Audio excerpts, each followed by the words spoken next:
Okay, hi. I'm a sign language interpreter that specializes in music interpreting. And you're probably wondering why deaf people would attend concerts.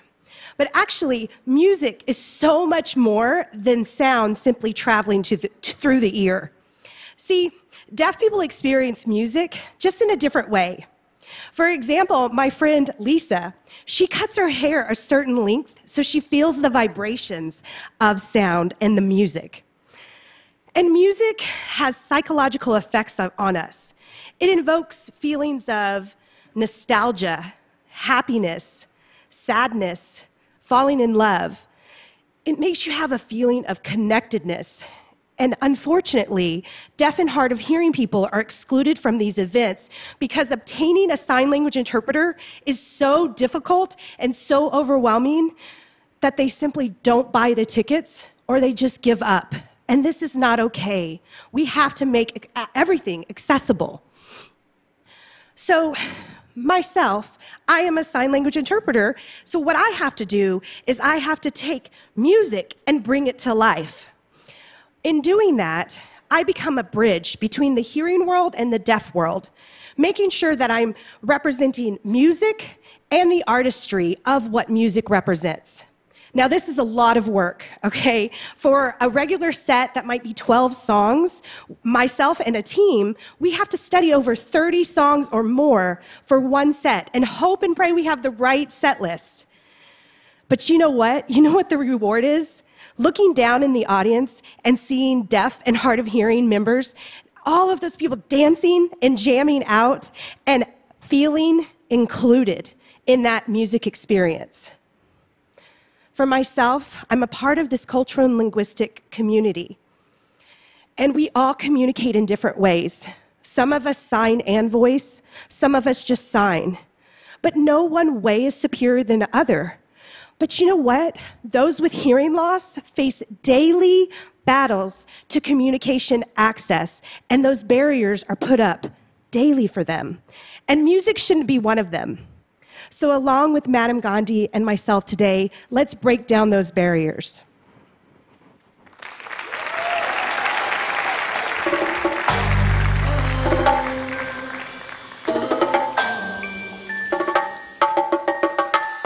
This is a song about getting the work done. Hair up in a bun, that's the most fun. Hearing myself think when I go for a run. Or maybe I'm practicing the drums. Or maybe I'm writing in the sun. The takeaway point is I'm talking to no one. Protecting my vibes that are wholesome. Trying my best to solve actual problems. If you want to hang with me, then you have to roll up your sleeves and work with me. This ain't no time to come flirt with me. Pipe buns and jewels are destroying the earth. You see, I cannot stand all the constant misogyny. Tie my hair back so there ain't nothing stopping me.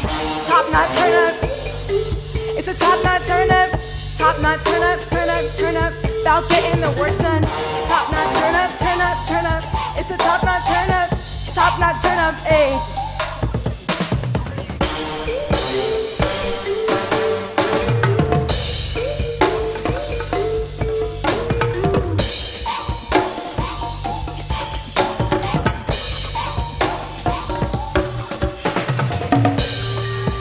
Tie up your hair and throw back those curls. So tie up and tie up and tie up your hair and throw back those curls. Throw back those curls. Throw back and throw back and throw back those curls. Ticka ticka toon cha, ticka ticka toon.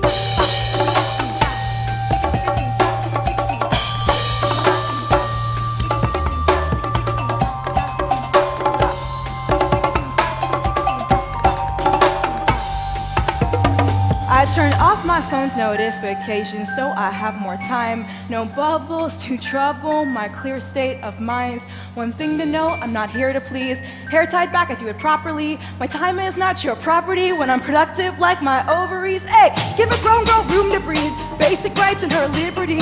Free from insecurity that the world's projecting onto me. Please do not trouble me when I am focused. The future is female, you already know this. I'm fighting against the corrupt mess voted up in my top knot since when I first wrote this. Hey, it's a top knot, turn up. Top knot, turn up, turn up, turn up. About getting the work done. Top knot, turn up, turn up, turn up. It's a top knot, turn up. Top knot, turn up, hey.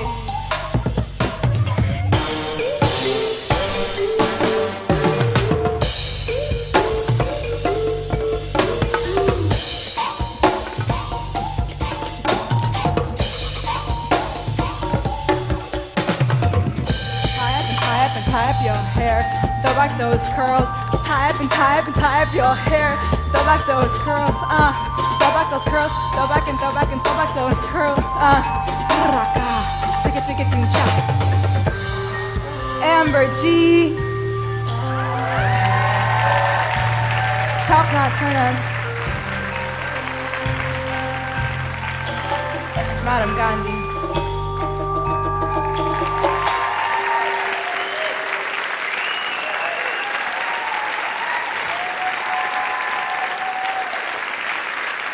Amber, it's such a pleasure to share this stage with you and to make my music accessible to an audience who might be hard of hearing or deaf and otherwise might not be able to be included in my music.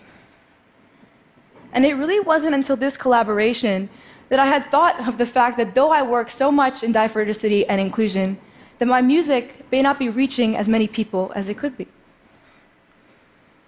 I grew up in New York City playing the drums, listening to Nas, Lauryn Hill, Thievery Corporation, TV on the radio, the Spice Girls. And for me, music was truth. Music was my perspective into somebody else's point of view, into storytelling, into understanding how the world works. And yet at the same time, I felt like there was such a disconnect between the way that I understood my own very multidimensional sense of my gender identity and the very two-dimensional way that women and femmes were often portrayed in the media. As I moved through my life, I went on to study mathematics and women's studies at Georgetown. I was the first ever data analyst at Interscope Records. I toured the world playing the drums for MIA. And I did my MBA at Harvard, all with the intention of being able to make a difference in the music industry and move the needle on gender equality from the business side. But it was only until 3 years ago, when I ran the London Marathon, bleeding freely on my cycle, to combat the global menstrual stigma that women face every day all around the world, that I realized that I have a message, and that the most effective way that I can convey my message was through my music. And why music? Because music caters to the emotions. Music is joyful. Music pulls you in with the beat and the rhythm and the melodies. The music pulls you in via the community aspect of it. And music allows you to access somebody else's truth.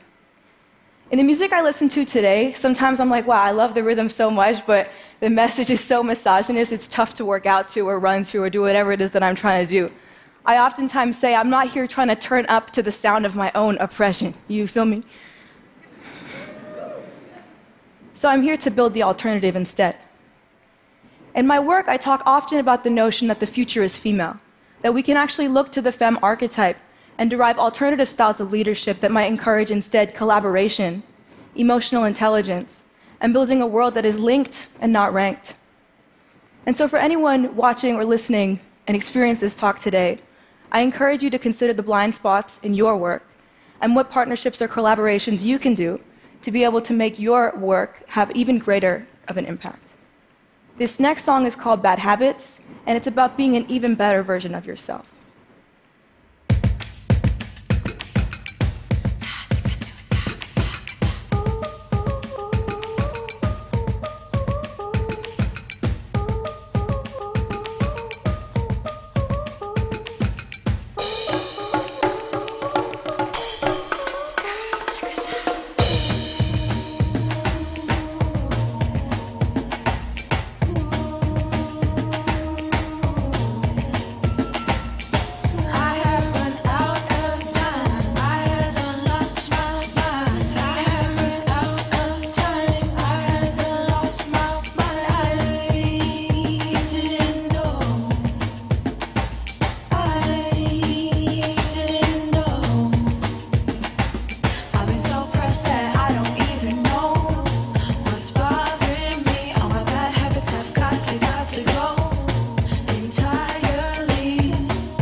listen. Fela Kuti in the 1970s inspires me. All he wanted was his people to be free from the colonies, like Mahatma Gandhi. In the 1940s, I've been reading about women's history. In the 1920s, thinking about how I could be so much better. Thinking about all the tears I've cried. Thinking about how we could be so much better. Thinking about all the tears we've cried.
Thank you.